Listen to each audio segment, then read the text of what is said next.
खाली कपड़ा लिए हुए जो जिए हैं, हाथ में भिक्षा लेकर के जिनने रोटी खाई है, और कहते थे ये बांस सिराना है, आकाश हमारी चद्दर है और ये जमीन हमारा पलंग है, ऐसे निश्चय के साथ जो लोग जिए।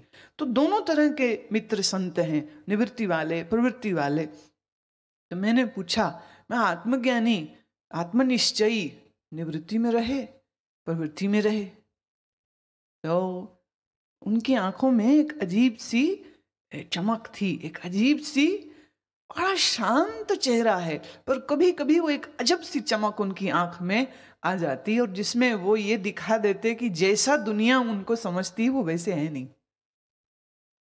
आंख खोली, देखा मेरी ओर, कहते चाहे निवृत्ति में रहे चाहे प्रवृत्ति में रहे, जो आत्मस्थित है उसको क्या।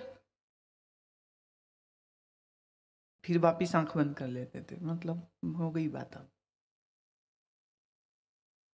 आत्मज्ञानी को निवृत्ति क्या और प्रवृत्ति क्या। आत्मज्ञानी माया में घुस जाए कि सारी माया छोड़ के, लंगोटी भी छोड़ करके कहीं नंगा ही रहे, तो क्या फर्क पड़ता है उससे। तो ये तो आत्मज्ञानी का जैसा स्वभाव होगा और जैसा उसका प्रारब्ध होगा वो वैसा ही रहे। हालांकि खुद वो इतने निवृत्ति में रहे, हमको ये भी कह सकते थे कि नहीं निवृत्ति में रहो। ये बात जानते थे, हर मनुष्य का एक अपना स्वभाव है, हर मनुष्य अपने कर्मों से बंधा है, हर मनुष्य अपने संस्कारों से बंधा है, और आत्मज्ञान हो जाने के बाद भी आपके संस्कार उस शरीर के रहते तलक अपना प्रभाव निश्चित ही देते।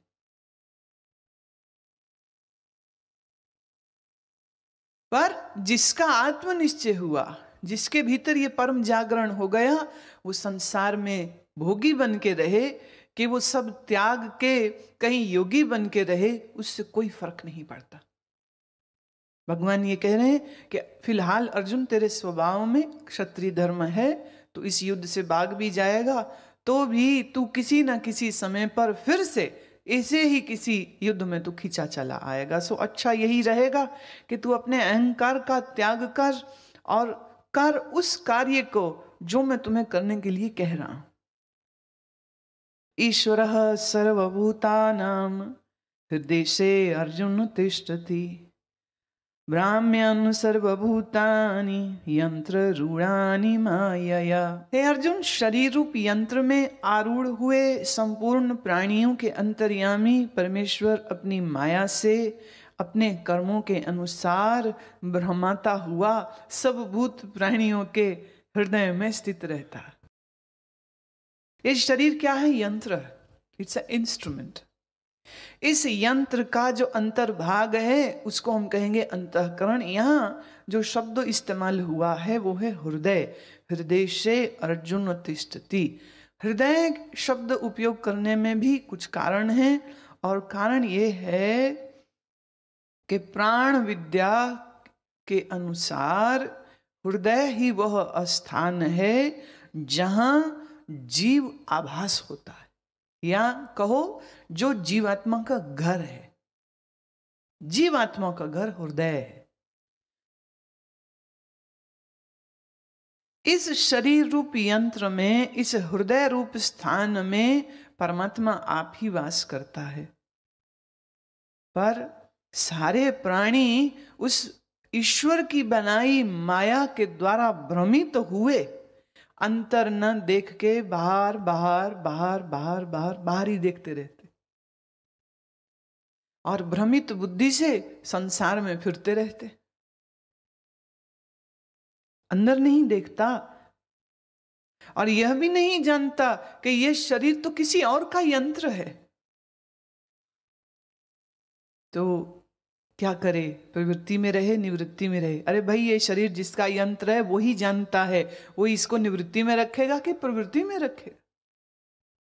आदमी की अगर अकल बड़ी होती तो बात ही क्या थी। अकल तो है कोई नहीं।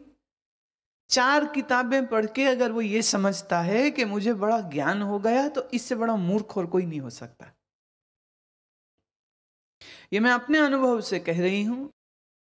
कितना ही तुम पढ़ लो, कितना ही तुम पढ़ लो, पर तुम्हारे ये शरीर रूपी यंत्र का मालिक तो ईश्वर ही है। अब उसने अपनी माया में तुम्हारे लिए कौन सा रोल तय किया है वो तुमसे करवाएगा, तुम्हारी मर्जी नहीं पूछेगा वो। पहले मनुष्य कर्मों से बंधा हुआ होता है तो उसको कर्म घसीटते रहते, कर्म घसीटते हैं, और आदमी के कर्मों का दंड जो है, अगर मैं ज्योतिष के जरिए से बात करूं तो कर्मों का दंड शनि देता है। शनि देवता जो है वो न्याय करता है, वो आपके कर्मों का दंड देते। अब धन की हानि हो रही है, दंड है, सजा है, धन नहीं होगा, पीड़ा होगी, कष्ट होगा। और राहु और केतु जो है ये छाया ग्रह हैं, शनि के ही छाया ग्रह हैं। राहु आके बैठ जाए 10वें में, पिता के सुख से हीन कर देगा। पिता है ही नहीं, या है नहीं, या पिता का सुख नहीं मिलता। आके वो बैठ गया तुम्हारे धर्म के घर में तो तुम्हें धर्म स्थान में तो पहुंचने ही नहीं देगा, भटकाएगा वो तुमको। क्यों भटकाएगा? क्योंकि तुम ऐसे बीज बो आए हो कि जिनके फलों की प्राप्ति अब तुमको वो करा रहा है। शनि किसी को पीड़ा नहीं देता, याद रखना, वो न्याय करता है। जब मजिस्ट्रेट किसी को 10 साल की कैद दे या फांसी दे तो मजिस्ट्रेट की कोई दुश्मनी थोड़े होती है।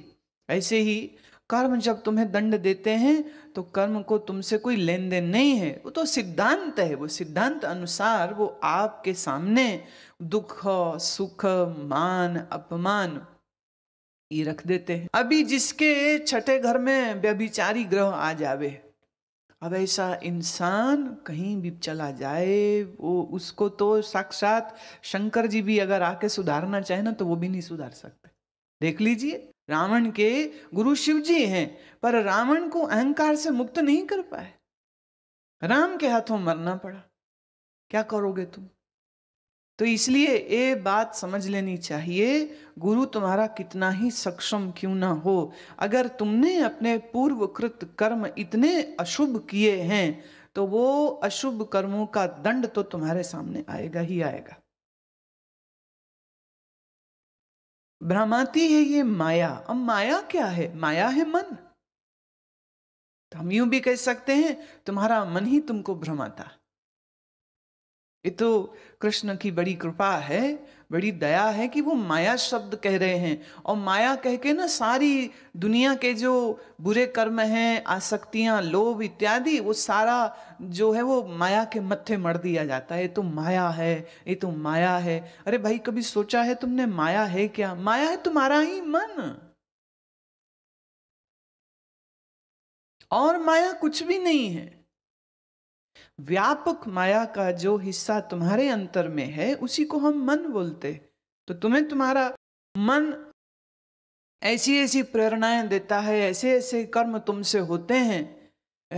लोभ कभी जगता है, कभी क्रोध जगता है, कभी द्वेष जगता है, ईर्ष्या वैमनस्य जगता है, कभी परिस्त्री पर तुम्हारा मन आ जाता है, 4 पर्दों में छिप करके कुकर्म करता है, दुष्कर्म करता। आप फिर ये सोचता है कि भाई मुझे तो किसी ने देखा नहीं, मेरा दिल किया, मैंने ये काम कर दिया।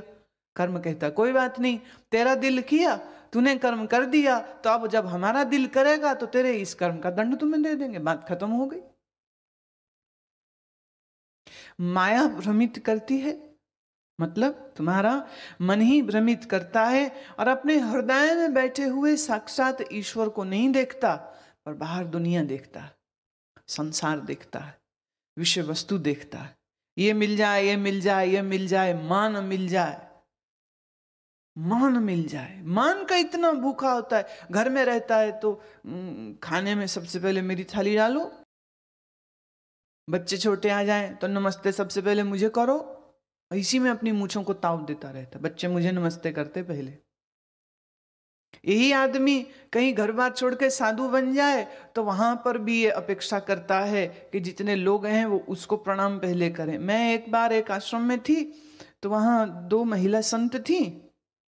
अब पता नहीं मुझे संत कहना चाहिए कि नहीं कहना चाहिए, संत बेश कह लो, संत बेश में थी। और एक उनके गुरुजी बैठे हुए थे और चौथे थे हम, छत में बैठे हुए और संध्या का आनंद ले रहे थे, मौन ही थे। इतने में क्या हुआ, 2-4 महिलाएं आईं। अब वो महिलाओं ने हमें सत्संग में पहले बार देखा मिला होगा, मेरा पता लेते लेते कि कहाँ मिलेंगे तो वो वहां तक पहुंचे। अब सहज ही है, जिसको आपने सुना हो, जिसके पास बैठे हो, तो भाव उसी के प्रति तो जगता है। तो वो जैसे आई तो दौड़ के उन्होंने हमें प्रणाम किया।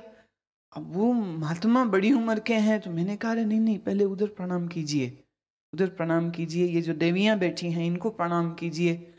तो वो ना, अब वो ऐसा प्रेम में मस्त है तो होश ही नहीं आई ना। थोड़ी देर में जब उन्हें होश सधी तो फिर उन्होंने वो बाकी सब लोगों को प्रणाम किया।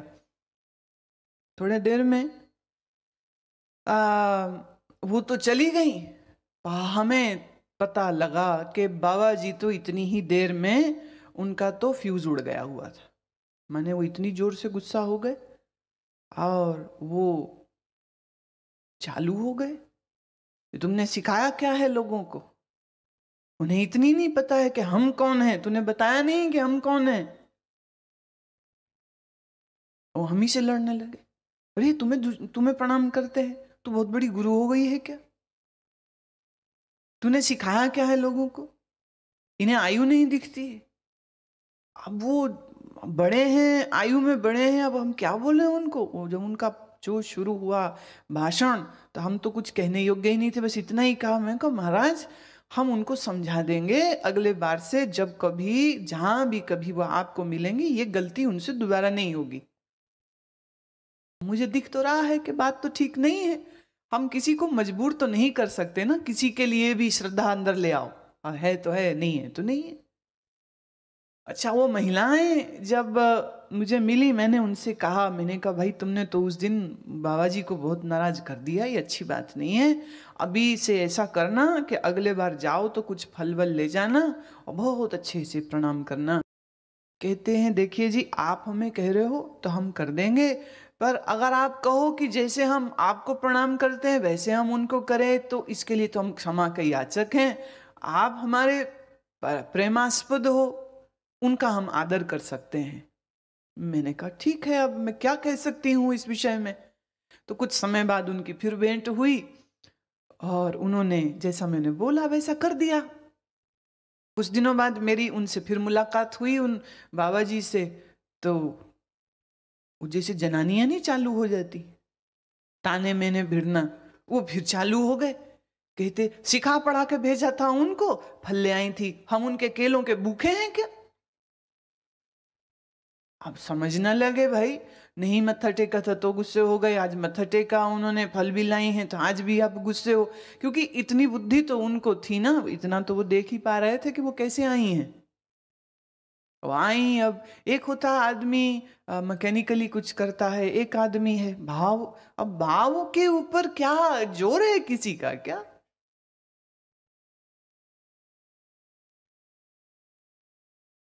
ये माया। कबीर साहब का बहुत सुंदर पद है, माया महा ठगनी हम जानी, निर्गुण फांस लिए कर डोले, बोले मधुरी बाणी। ब्रह्मा के ब्रह्माणी हुई बैठी, शिव के भवन भवानी, माया महा ठगनी हम जानी। और माया क्या है? मन।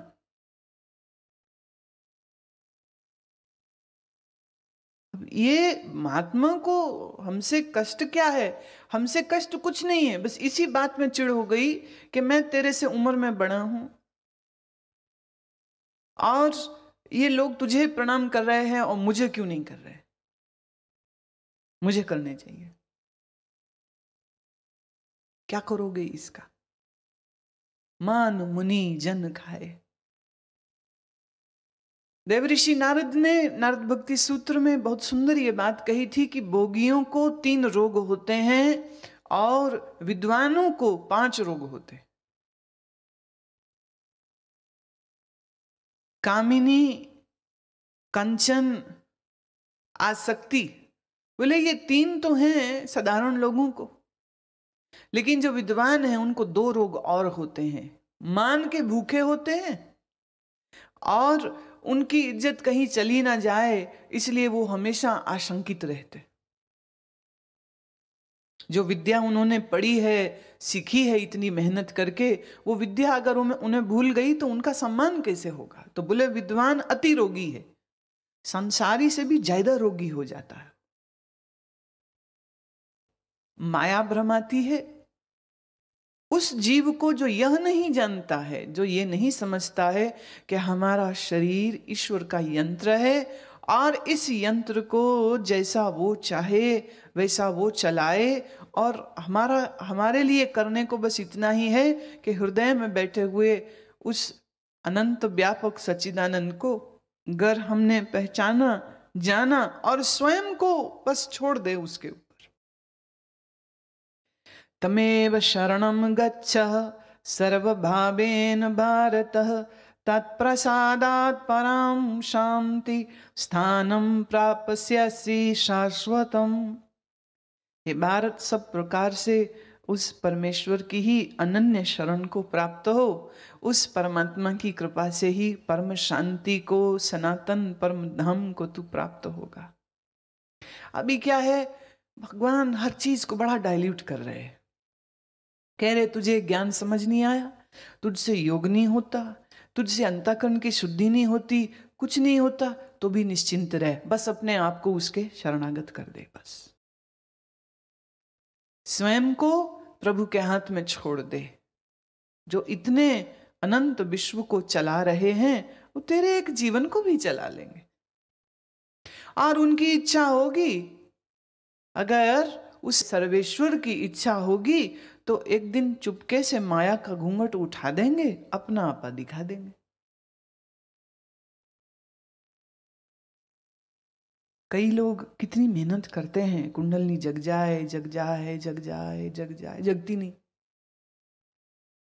और कोई एक साधक को मैं देखती हूं, जरा सा कुछ साधन शुरू किया और एक ऐसे ही भक्त ने मुझसे कहा कि जब से सब लोगों को आपने अनुष्ठान शुरू कराया, तो बोले वो अनुष्ठान का तो पूरा भी नहीं कर पा रहे, हम तो थोड़ा ही कर पा रहे हैं, पर कल जो बैठे तो बोले पूरे शरीर में ऐसे चिंगारियां उठी जैसे आतिशबाजी चल रही हो, और रीढ़ की हड्डी के सिरे से शुरू हो और फिर सिर तक जाए, को पैर तक जाए। बोले एक बार तो डर गए, अरे क्या हो रहा, घबरा के आंख खोल दी।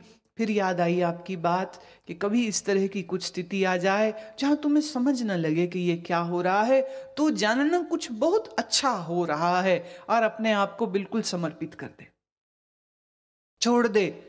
मर ही तो जाओगे, इससे ज्यादा तो कुछ नहीं होगा, इससे अधिक तो क्या होगा। बोले वो बात याद आई तो फिर पुनः वापिस आंख बंद कर ली और बोले पूरा समय जितनी देर बैठे रहे, पूरा समय पूरा शरीर चिंगारी चिंगारी जैसे हो जाता। बुद्धि नहीं समझ पा रही क्या है, क्यों है, कैसे है, पर इतना पता है। बोले ये कैसे हो गया?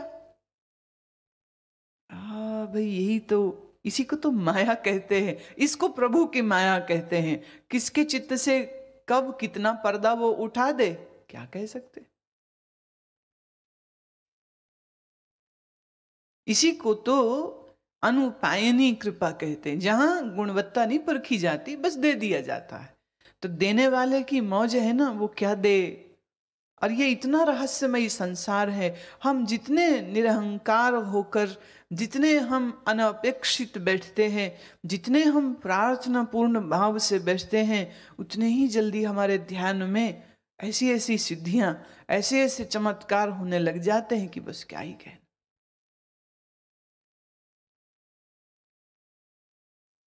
कोई है वो सोचता रहता है, पढ़ता है, बड़ी बड़ी बातें पढ़ता है, बड़ी बड़ी बातें बोलता है, लेकिन जिंदगी छोटी रह जाती, मन छोटा रह जाता। और कोई के लिए बस हो गई तो हो गई बस। भगवान कह रहे हैं तमेव शरणम गच्छ सर्वभावेन भारत।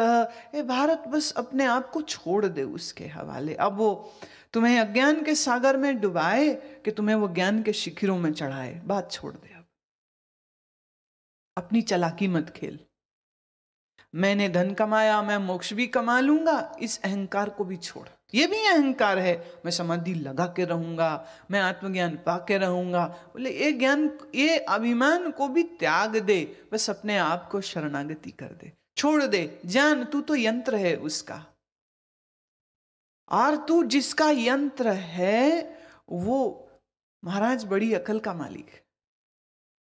उसकी अकल तो इतनी बड़ी है कि हम पूरे इस पृथ्वी लोक पे रहने वाले सब मनुष्यों की बुद्धि इकट्ठी कर दें और सब बुद्धि मिला के एक बुद्धि बनाए, और ये एक महाबुद्धि सोचे, उसके कारनामों को तो भी सोच नहीं पाएगी, तो भी समझ नहीं पाएगी, तो भी जान नहीं पाएगी।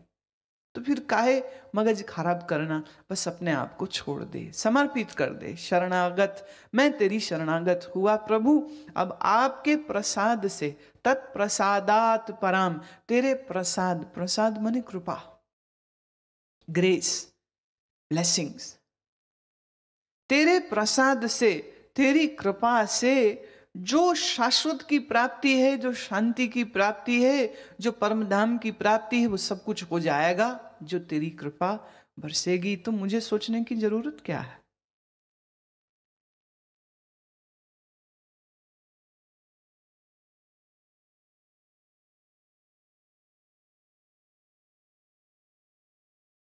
इति ते ज्ञानमाख्यातं गुह्यात् गुह्यतरं मया, विमृश्यैते दशेशेन यथेच्छसि तथा कुरु।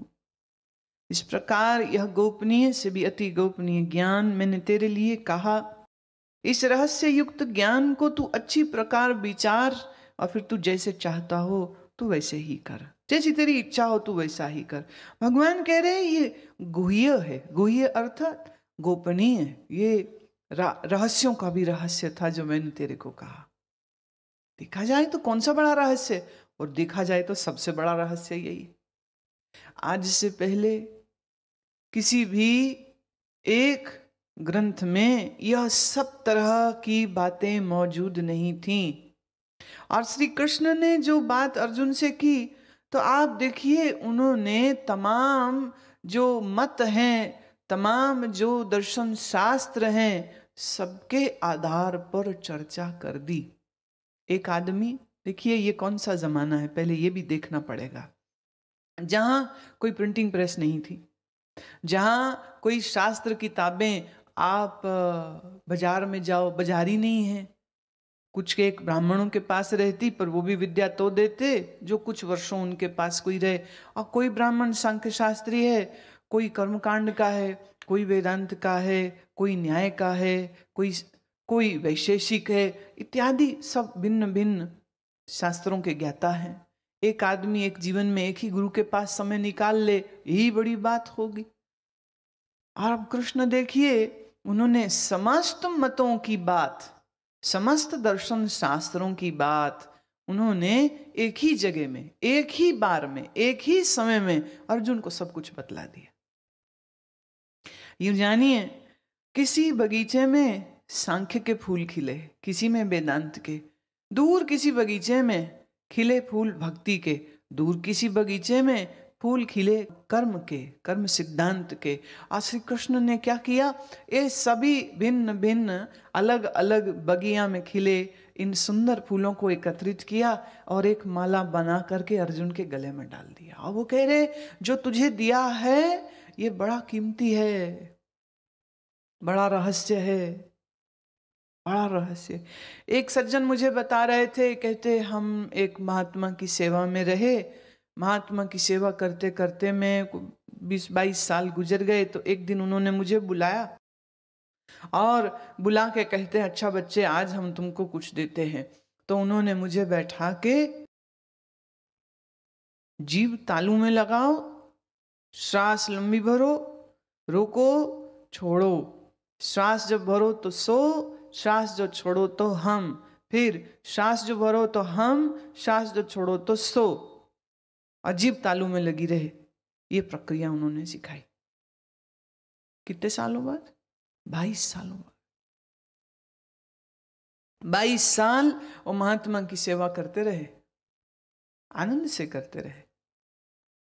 पता था कुछ था नहीं कि क्या साधना होती है? बोले वो हम उनको देखते थे बैठे हुए, अब वो बैठ के क्या करते हैं उन्होंने कभी बताया नहीं, हमारी कभी हिम्मत नहीं हुई। उन्होंने हमको पाठ करने के दिया हुआ था कि इस सुबह में ये पाठ करिए, शाम को ये पाठ करिए, सुबह में गायत्री कर लेना, शाम को संध्या कर लेना, और दिन भर वो सेवा में आते जाते रहते उनके पास, उनका बड़ा ख्याल रखते, बड़ा प्रेम संबंध था। 22 वर्ष के बाद उन्होंने ये विधि उनको दी। तुम्हें हो सकता लगे कि बड़ी छोटी सी बात बताई उन्होंने, पर मुझे लगता है 22 साल की तैयारी के बाद जो बताया तो ठीक ही किया, वो आदमी उसके योग्य हो चुका था। उसकी प्यास को देखा, उसके अंदर प्यास को बढ़ाया, बिना अनाउंस किए उसके अंतःकरण की शुद्धि करा दी उन्होंने। अब एक विधि जो बतलाई, बोले तब से हम इसमें बैठ रहे हैं, बोले ऐसा मन शांत है, ऐसा आनंद है। टिक गए। महाराज ने बड़ी कृपा की। महाराज ने कोई ग्रंथ पोथियां पन्ने नहीं पढ़ाए उसको, सिर्फ समर्पित भाव से उनका जो वो प्रेम था, उस प्रेम के नाते वो उनकी सेवा करते रहे।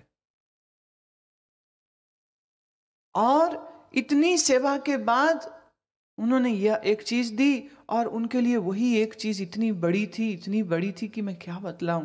जब उन्होंने ये बात मुझे बताई तो बताते हुए भी उनके प्रेम में आंसू निकल रहे थे कि, और वो ऐसे बता रहे थे जैसे ना कोई अपने बैंक के लॉकर का कोड बता रहा हो, तो बड़ा झिझक झिझक के, बड़ा सहम सहम के, बड़े धीमे धीमे स्वर में कि कोई और ना सुन ले।